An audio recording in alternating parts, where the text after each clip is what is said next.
Welcome to my messy studio, everyone. My name is Mark, and I'm an artist and an art professor. And in this short lesson, I'm going to talk about a very important yet easy to implement principle of line quality that, if applied, can make your drawings more expressive and exciting. Let's get started.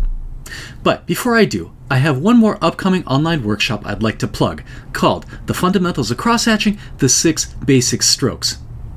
This 3-hour class is designed for the beginning pen and ink artist and will give you everything you need to know to get started in this challenging and rewarding drawing method. Please visit my website, the link to which I'll leave below, for more information. Okay, on to the lesson. What do I mean by letting your drawing breathe? At the heart of it is this. Imagine we have a series of spheres receding back in space. Here's the first sphere.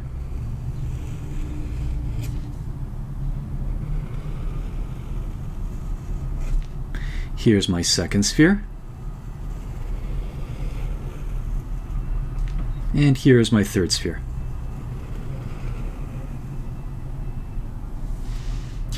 Here's the problem with the way I did this drawing. When I connect my overlapping lines here and here, it visually glues them together, sabotaging the sense of depth that I wish to portray. A better way of doing this works like this. The first sphere is drawn exactly the same way,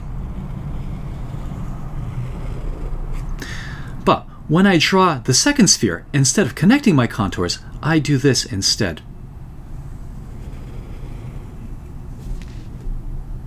And when I draw my third sphere, I do the same.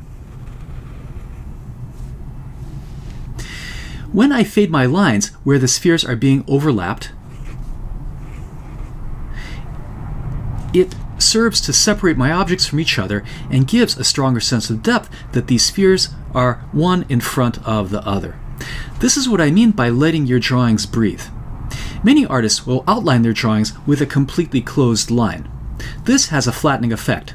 However, if you fade your lines in and out and leave spaces where atmosphere can enter, it creates a drawing that breathes, where the line quality serves to emphasize depth. These kinds of lines are not easy to make and require you to do something I call the soft stroke. Here's how it works. I want to put the line down on the move. So I start my pen moving, then I make contact with the paper, and then I lift off, kind of like an aborted airline landing. That creates a thin line going in, widens the line towards the center, and fades out. So once again, I make the line on the move,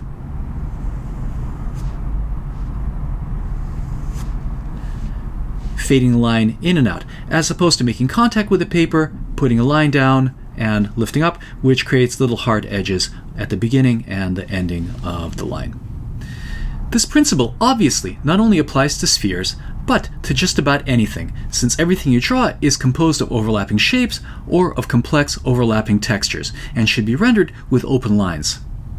The fact is, we have so many different options when it comes to drawing contours. Depending on what's being represented, we can use a series of lines like this,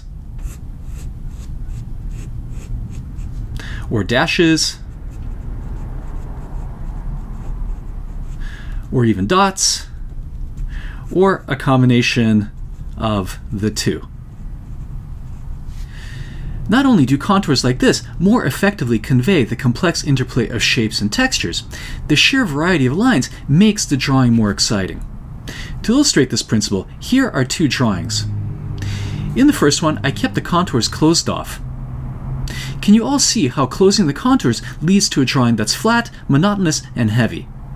This will be the case even if I use thick and thin lines to emphasize depth and employ all of the other tricks in my arsenal.